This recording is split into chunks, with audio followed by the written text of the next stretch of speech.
Inside Story Uganda, real source of political updates.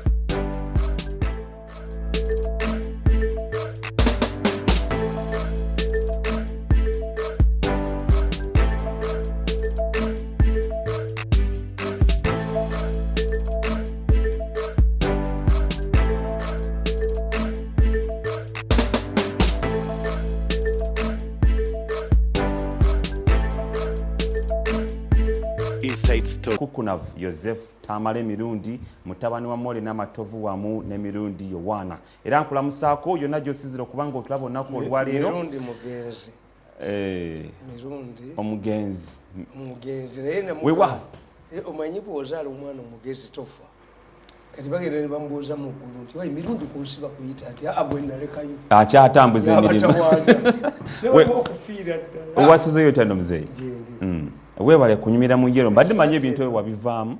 And the suit is a suit of hope. When I was poisoned, my maternal mother, Ali London, she flew from London to here, and it is suit sato, nengato, nanganti ujja kuwona. Era nanganti suit yonjikuwadde, ajja jigendamu ne kololo. That is recently over? When Narwala last year. Oh, okay. When I was poisoned. Now, I don't go to national functions. As was he gone? I don't attend meetings in the State House. And for me, when I make a commitment, in Malakonayo. Suti eno njambala, whenever I have challenges, I've survived three serious assassination attempts on my life. Yesterday I went to my mother, nantuuza ku mubirizi about 90 nangamba. As long as I'm still alive, nobody can harm you. Zetamano, it sounds like you're scared for your life. Nabadde mpulira omuntu nga yogera n'agamba no. This man is a tooth. If we remove one tooth, the other teeth will also be affected. What we need to do is to accommodate him. Omuyenze neddo gondirina ne technology mulina. Asidi omuyina. Enyondo otambula nayo. For me, nze kambabuulire, I'm a very unique person. Very unique. How unique are you? Kati kankubuulire. Ng'ogyeko n'ebyo wambuuza luli mu Sunday, can we solve the congestion issue in Kampala? Kana kataba nakawandika 15 years ago. Whatever they are doing in Kampala is not intended to solve problems. I can solve Kampala problems in 6 months. Because you must look at 2 factors only. We have 2 types of capital cities. The way you administer Abuja and Dodoma is not the way you administer Kampala. Kampala is the capital city. What is it? Kampala is about relatives by Bazari. If you chase away hawkers, omusajja omwana yakulira mu kifumbira amanye Rukiga. Omusajja ali mu katwe kinyolo amanye Hoima. Amanye yakulira mu Kinubbi amanye Mwaluwa. Apana. Kakati gwe kasojja ne bamusine baani era musina muwandiikako mu katabo muno. Nga bakamulonda ne mbaga nti musi will fail has 2 factors. One, mosaic image. Mosaic image twakijja mu Moses. Ngetegeeza ki? Tukireta mu political science. Somebody who comes arrogantly n'alowooza nti ye Musa azze okununula abaana ba Israel afairinga. Arrogantly? Yes. Okay. Moses was suffering from mosaic image. 2, her proximity to the president. Yalowooza the president yajja kujja nga amuyambe. The president rang me several times. Nze mbadde memusi yali ayamba Museveni ate. Me advised on Kampala, I refused. I said Musisi is operating on deception. Are you lobbying for a job just in case nga bakuyita? Kana katabo kaddi. Wakawandika ddi? 15 years ago. Kana katabo kano kola invisible hand. Kasomeko nakawandika ddi. Okay, wakawandika dated 19th July 2012. I had already identified Mbabazi. Mbwajja 2016. Naye mbagamba mu gavumenti yammwe mulimu omukono gumutalaba ogubakoleramu. Invisible hand. Yes. Nali nakukola ki? Mbabazi yajjanga invisible hand. Kano akatabo kenda kugamba jjo. Tinawandika akatabo kano ku Bobi Wine. People power. Nenkatereka. Nti ono mukwasi wa nseenene zonna zigenda muddukako. Bobi Wine will never benefit from his swag. Naye olwokuba nategeera mujja kunzita. How won't he benefiting yafunye ababaka 5 Tagenda kubafunamu. bagenda wo. This is the end. Bobi Wine has embarked on a journey of destruction. Badda wo. Was hired to do a job. Okalaba oloza nakawandiisa eggulu. Bakansala z'olumusi bonna mu Buganda bonna babe. Nti kana Katonda nakawandiika. Nenkatereka. Ekikono kuba tuna basaculatinga. Akaliretesi. Anti nakakuba. Nakamuwandikako obutabo obwo. Busatu. Kano nenkatereka. Kuba Jesus yagamba. Nti nsobola okumenya yeekano nengizimbira mu nnaku 3 wasenyeremu mu mutti. Yeekano yamala emyaka waliwo omusajja bamuyita Professor Lusoba Pascal yali president wa Central African Republic nagende France n'abagamba nti we are here because Africa was liberated because of Hitler, which is true. Africa was liberated because of Hitler. Yes, it was Hitler who attacked Europe. Britain goes to America. Roosevelt sits in Churchill and says, after the Second World War, grant all your colonies independence. Ne Pascal Lisoba, bwe yayogera mu University of France, Abafaransa bamujjako. Well, why do you talk about he praised Hitler here who occupied our country? Kakati ffe tumanya kana akatabo nakawandiika nenkatereka. Ogambe enseenene zonna zikule nezigenda mu buukako. Yes. Ekyo nno kyewuunyisa ng'omusajja amaze okufuna ababaka mu Nkubuulidde. bakansalazi bonna. I wrote this bonna. book. Kati kyenkagassemu kiri eki. I've predicted 2021 to 2026 what will happen in this country. In a book. Kano kagenda kufuluma ku mmande. Byonna biri omwo. Kakati njagala otuwandiikira akatabo. Within 45 days. Nenkugamba. Nga High Court egenda kukola ruling. What should you expect? What are you expecting? Kakati, as you celebrate Terehesita, is anybody in the government aware that a church in Makurubita massacre in church was raided by Obote's soldiers and killed worshippers? Baba ogerako. Baba manyaba bategeka Terehesita. Massacre in church. Nakawandika. Massacre in church. Massacre in church. Massacre in church. Nakugamba nti soko someone incident yaliyo bakubulira baba jimanyi. Okay, the Bloody Sunday on Sunday, January 17th, 1982, Christians in Makurubita village and neighboring areas of Luwero district throwed Kalasa St. Peter's Anglican Church for service. As customary, they would supplicate, share with friends, and retire home towards lunchtime. On this specific day, it became hard, a completely different story. While the service progressed, dreaded government troops of the Uganda National Liberation Army, complete in military fatigue with AK-47 rifles ready to fire, stormed the church as others took position round it. Bewildered, the main celebrant abruptly brought the proceeding to the halt. But abantu mu church. Nekyo wali babyogerako wali. Terehesita ekimanyi bano bateeka terehesita bakimanyi. Kakati sooka olabe kano. Nabagamba Mbabazi was an invisible hand. This is an invisible force. What is the difference? Era bwe eno force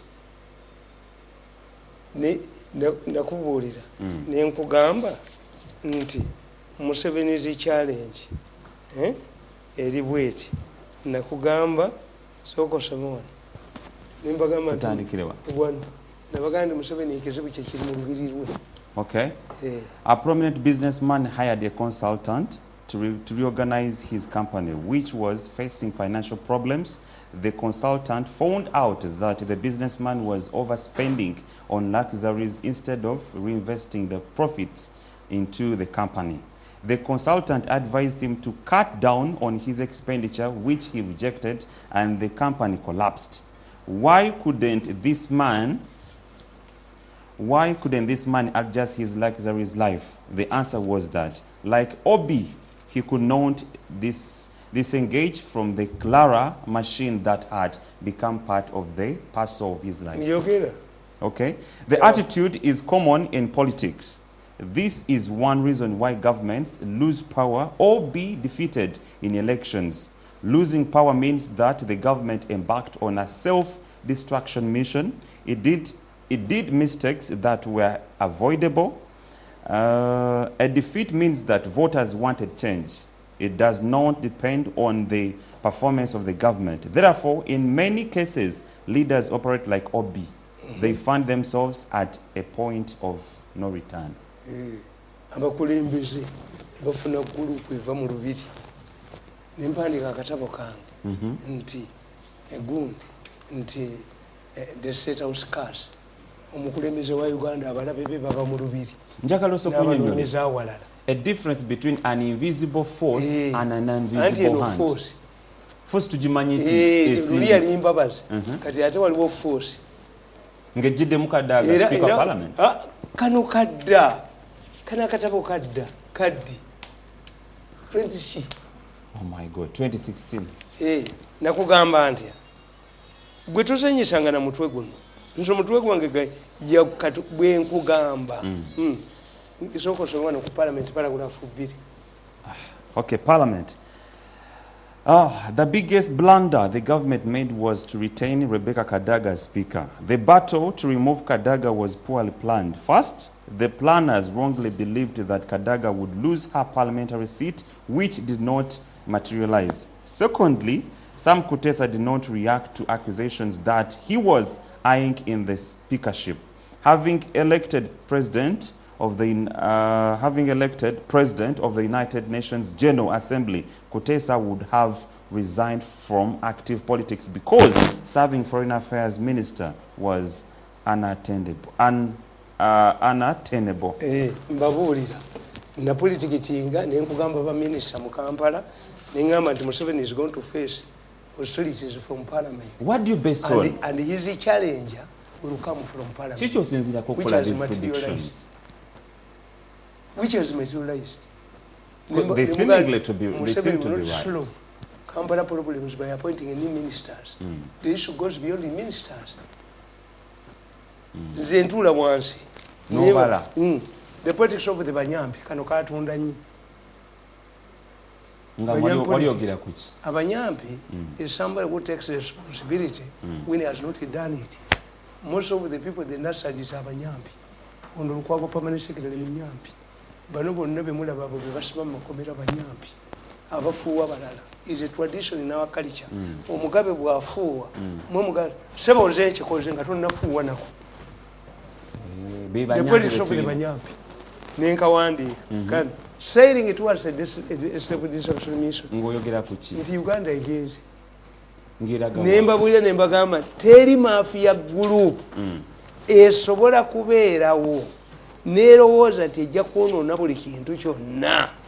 Nabaga nti Abayitale bafuga gundi olaba babulire bamafia bwe nabagamba tutandikire wa 15 years ago. Tutandikire wa mafia gundi eno sailing on a self-destruction mission. Okay, in my conclusion, let me reiterate that the capitalist group has embarked on a non-reversible mission of destruction for the following reasons. They are sailing on a self-destruction mission.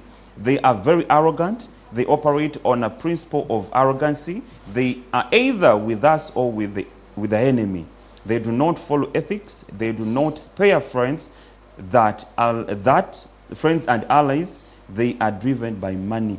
They operate in a perception. They turn good policies into personal business for profits. They control the media in Uganda. They are very grave mistakes. They are a very grave mistake.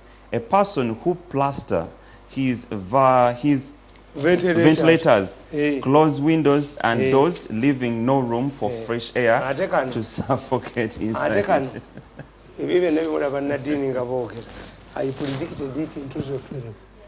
Mzee Tamale, I want to Ogalaba, tap. what separates the state from religion? Nimbaga nti religious leaders can only take on government when there are 4 factors. One.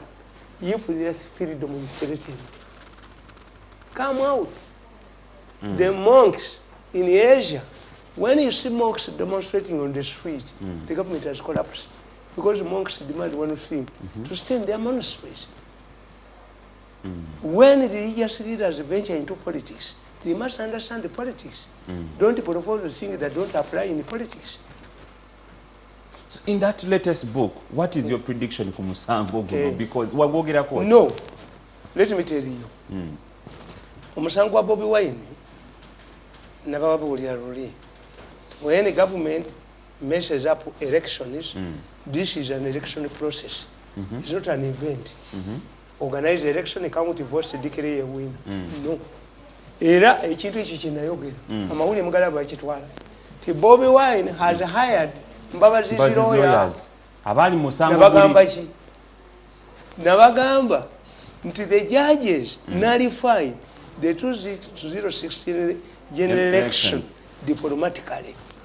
Babaga nti in future never organize fresh elections without the 10 recommendations.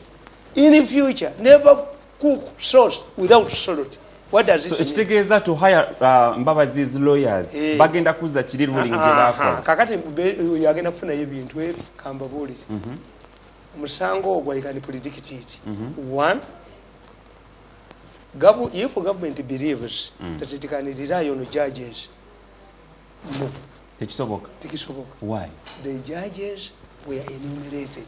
Baba was saying. Until they die. Retirement. Wow. Two, America and Europe, bagambi abantu bonna abali mu government ya Uganda n'abaana baabwe naki, they are being registered for possible return. Abali wabwe. N'obugagga bwabwe babukwate. Don't judges have money there. So they can make a ruling based on fear. Three, gwe kakati owayu name ne bwaba yagala omwana we amakinga benchmarks. Elections is a process, not an event, as previously. Okitegedde? Kakati So ekitegeeza guno omusango oyinza okuwunza. Anti nkubuulira. Should we expect a rerun? Bano nabo kye bakoze bagezi. Bobi Wine has been reduced to Buganda to a kabaka yekka, where other Baganda are going to gang up against him. Is it not strange? Nti era balooya Baganda Abalimu. who were given prominence. Kakati kitegeeza gavumenti yakitegedde nti abalamuzi tebeesigika. Abamerika bajja bagamba nti nammwe temulinnya waffe. Two, nebaga mulina bye mukola mu short term. Kavuma a royalist, a committed NRM person, yakoma ku acting. Because society needs independent institutions. Kavuma, the only job government gave him, chairman of civil aviation. Why? He cannot be a minister. No. Why? He cannot go through parliament. For vetting. Olanya, he can bet my money. He cannot be a speaker. People want independent people. Why is it that the moment you identify as a royalist, you're finished?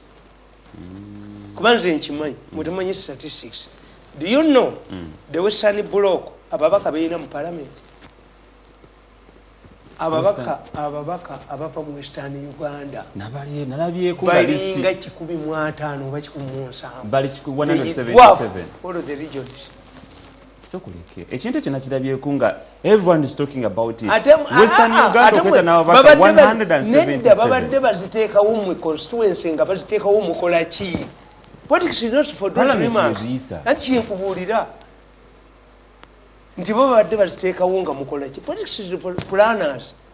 Okay, in your understanding, kitegeeza ki? Kakati nkugambye nti speaker bw'abanga Western Bloc eyina 80% on the role of a speaker, aba Western abagezi basoma tebalina bayimbi. abawestern bainvestinze wano, they will not create a rubber stamp parliament. Wow, it's a good analysis. Kakati nkubulira ne gamba Bobi Wine kyagenda okufunayo I can predict bamvunana simi prejudice but Bobi is one like Mbabas is going to get recommendations for 2026. The case will strengthen the role of the chairman of the Electoral Commission, who will be in charge. Kubanga abantu bakoze contradictions. You cannot arrest a declared candidate. Tuiza mu abasirikale ate abasirikale abalala ne bamukuba. Ekitegeeza we have to have clarity on that. Who controls security of the during candidate. Elections. That's very important. Ekyokubiri, the judiciary is going to take the role of parliament. Judiciary will take the role of parliament. Yes. The parliament grab the power from the executive. Ne babeera nayo. Museveni bw'alonda abantu nga babagaana. Museveni bw'akola ki nga babagaana. Talina veto ku parliament. Ono okubayita n'abawa ssente n'abakombe. Kati the judiciary yo kyeyina. Teri ku numerical strength. A judge makes a decision that overrules the parliament. Because there are two institutions in a democratic country that make rules. Parliament make rules through bills, the judiciary make rules through precedents. Kati judiciary genda kuwamba government. Sounds a bit. I'm telling you. But when you add up, it really makes a lot of, it weighs a lot. NC is driven by three people. A liberator, a second liberator, a reformist. What do we have? Kakati Museveni liberator. Besi yali mu kufuka second liberator. Bobi Wine is reformer. Who is he? Tetumanyi kyali. What is he about?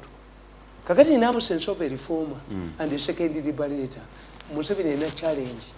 He must end up like an overseer. Era Museveni yali badde atunulira nnyo Obasanjo. Nti Obasanjo yava mu power. Naye Obasanjo by 1964 bwe balonda aduumira amagye a UN peacekeeper in Congo, it was commanded by Obasanjo. Bwe kyatuuka okuba abayibo who did it? Obasanjo. Bwe kwatuuka okuleeta democracy mu Nigeria, Obasanjo. Bwe kutuusa ku retirement, Obasanjo yava ne mu kibiina kye ne bamugobamu n'aga nti Nigeria to unite. Era Obasanjo wrote 3 volumes. Obasanjo the liberator, Obasanjo the overseer, naye basoma, balina obudde obusoma. Oyinza okusanga ne Makerere bakina mu political science. Ezo volumes esatu ezo Obasanjo. Wow, it's a good analysis. Kubuulira ne gamba nti look, the judiciary is going to be the reformist institution in Uganda in the next 5 years. Parliament, in spite of its numerical numbers, is going to lose one. Mututta abajega, mututta abasiru, mututta abaki, mututta abaki. But you are forgetting, and this is the fact the president is overlooking.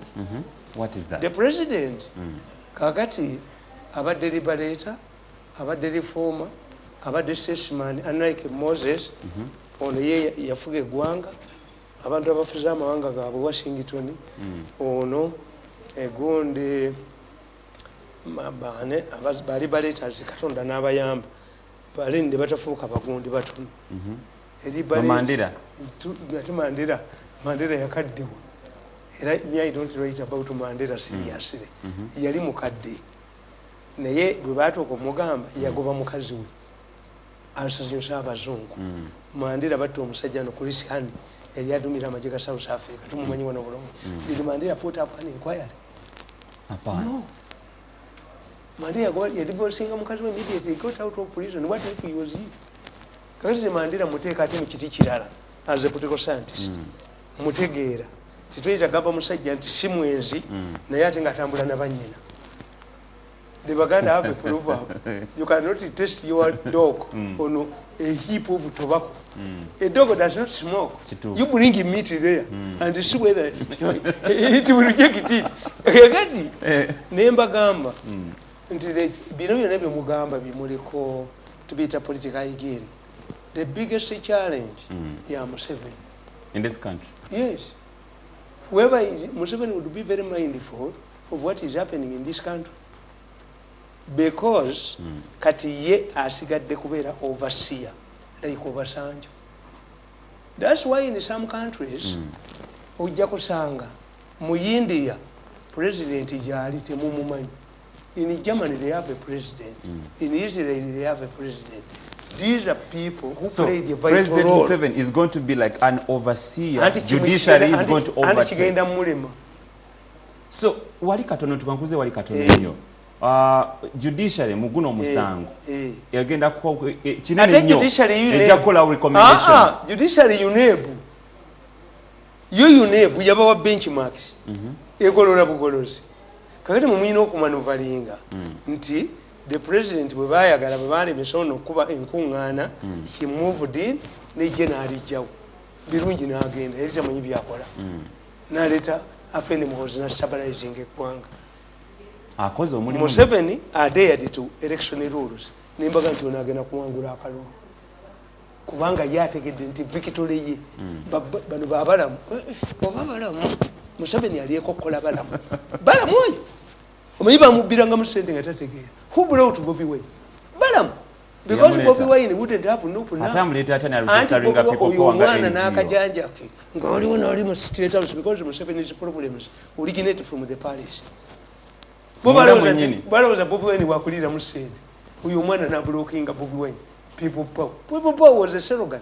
Yali batisa ina bantu nkaga mu parliament. Pancho ne kugamba nti atamuleta atya ate namala namugalira wabwe. Muganda we tebamubula okuyinza kuyingira parliament. Kali Bobi Wine control parliament outside nga taliyo. Kali Bobi Wine control parliament nga taliyo. Yesere ko yakola statement yewunyisa buli omu. Obwali okoti buyagoba musango. Ngagamba nkumanyi twemanyi fenna. Oyo nabagamba nti president yamuwa minister Nyanzi. Why? Nyanzi came to me running in tears. My brother is being used by forces. Bobi Wine najja twice yali akyegaayi. But I was blocked from seeing Museveni. Bobi Wine teyali baddewo. Kenya waliwo omusajja bamuyita Major General Kariuki. Yali kamanda wa Air Force. Aba Air Force baayagala okuwamba mu 83. Baali bajaluwo. Commander of Air Force Major General Kariuki was a Kikuyu. Omusajja najja ngadduka nga yenywera mwengeko mu bbaala n'amugamba nti why you consider kwa barracks mimi natumia pombe yangu tunaonana baadaye. Bamusibe miaka 5. Why didn't you listen to your senior? Kute wajirimu. There was no way a Kikuyu could rally conspire with a Jaluo to topple Moi. But this man came running a sergeant. Namuga no, mina tumia pombe yangu. Tumizo mwenge gwangi. Nyuma mwenge. Ne kuamini. Oboti. Sabani Opoloti. Yali amekamanda. Yagende wa Mutesa. Namuga nti akasajja mpapa wankakwate. Akwate Oboti. Mutesa ali yebasenga yekubidde debidde lye bulungi. Namuga nti ayogere n'omumbejja mpologogo. Sabani Opoloti naga nti ebyokuwamba gavumenti babyogera n'omukazi. She left obwakabaka baabo kuba. Kati Nyanzi came to me. He was blocked. Nyanzi detected the trouble. Bobi Wine detected the trouble. Sasa na minister. Ataka nenupu eno gye mulaba bagiwambye nayo. Atani agiwambye. Ba government. All of these elections are dictated by people in the government. Bajagaza cheni. Mbubo balowooza tebawambe nupu. I'm telling you. If you have stinking feet and you remove the socks, you retain the stench.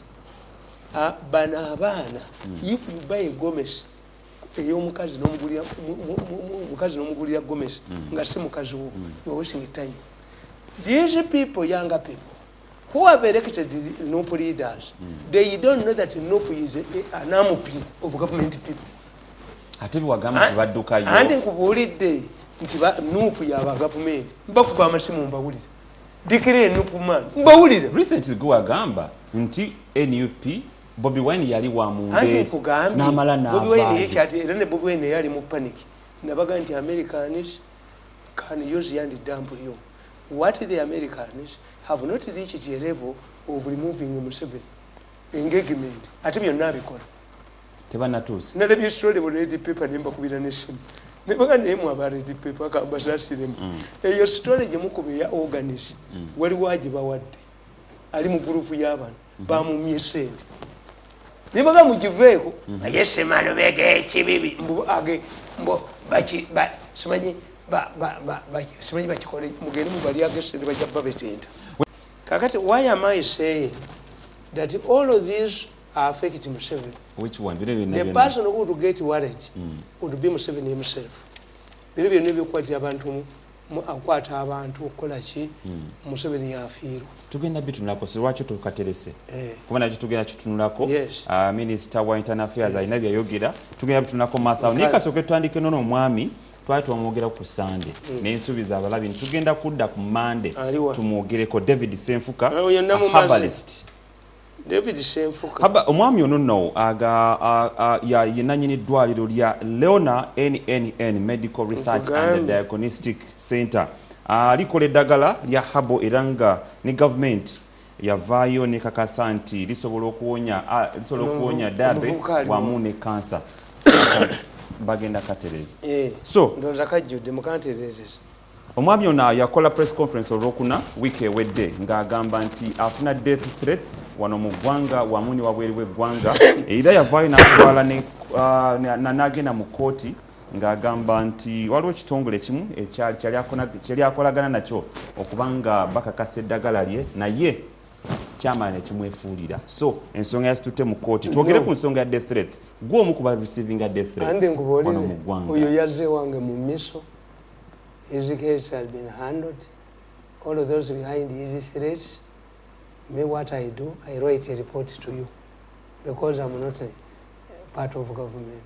Kati yajja mu miso ng'ayagala yajja mu miso abantu bonna bamutawanya nabamukwati nabamumfunidde audio and their phone numbers let him settle down. Bamwagaza ki? Ndi nkubuulidde my concern is I'm not part of government. Nabagamba nti nakyo bwe bali bagenda mutta yajja mu miso nemukwatira abantu bonna nze nkuwa buwi. So miso is like a consultancy firm. Ntujja n'onoonya nti ani andi emabega wange. He knows that young man. I went there on a Saturday. He gave me details. I'm writing a report. I've already come across them. I know how they drive. They have a vehicle they are driving. I know their group. And I'm going to submit a report to him. Miso, I take in of his services. Mirundi Internal Security Organization. The president yagikoze. Under what circumstances? Kati akubira esimu n'agamba gwe jangu ne problem nedda so koleke kati mwana wange mwakamuhalasinga emirundi egi mwamufuira tia gundi kalifomu kati esimu ye mwagitutte bo balowooza nti ayina ebyama naye nyinza okukubisa esimu eyo neyokya ennyumba yo muzeeyi olimba wena musited at home oyinza okiteeka muso nekuba akasoloko nenkajjako bino nenkijjako muzeeyi Tamale otulimba me you wait hala simu egee talina kyamanyi oyo mwana muto bali babobi wayine baba batudde tewali kye bamubuulira kati bano balowooza nti essimu ye njikubisa ennyumba neyaka basimu yange olabe kubisa ennyumba ye yaka omuliro so koleke muzeeyi akubira esimu agamba muzeeyi Tamale nkoleraako omulimu weguti ne bweguti tewali yifu kankubuulire nakugamba nti when they recently a group went to the president he told them take your document to Mirundi and sign it. Bali bazi. Nize mbaleka. Lolo yange sikuwa kula ntalo. I only retaliate when you attack me. But I'm a nice man. Waliwo minister yabadde ye abubuuka nejjukira n'aba uses. Nimuga that man cannot manage him. Naye musonyi mwana muto. Taddamu kunnepankirawo. Muzeeyi Tamale omwami ono is just a normal Ugandan. Agezaako kuyamba ggwanga. How is he a threat to some people? Ask him, didn't he come to me on Saturday? How is he a threat to some people? Didn't he come to me on Saturday? Miso has gathered information around those people. I know their movements. I know what. Katiye from me, reporting Jemukolede, he will decide what to do with that information. Wow. Katweyongere tuve ku mboozi ya David Senfuka tugende ku mboozi endala eyekuusa ku by'okusoma. Senfuka must sleep soundly. Byateredde. Oyinza n'okusanga ng'emmotoka ye eri under surveillance. Katuveeyo. Emboozi ekutte wansi. Yebake bwebase. Agende yebake. Leave my son alone. Threats aziveeko. Leave my son alone. Ne mutabani we ennaku zino awanda omuliro. Anti nedda omwana oyo mwana muto. Awandira ddala omuliro. Mwana muto. Ku social media emboozi azikuba. I will handle him. Njamu handlinga mu mundekere. Ojja ddiringa naye. Ewange waliwo eyeepankirayo. Naye ensonga eri yakulema. There is a man. Oyo omukyala yankubira essimu. Nayogera naye. What's your relationship with my son? Nambuulira.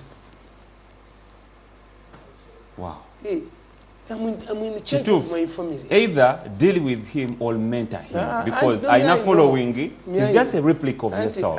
No, it's not a replica of myself. You see, that's the problem you make.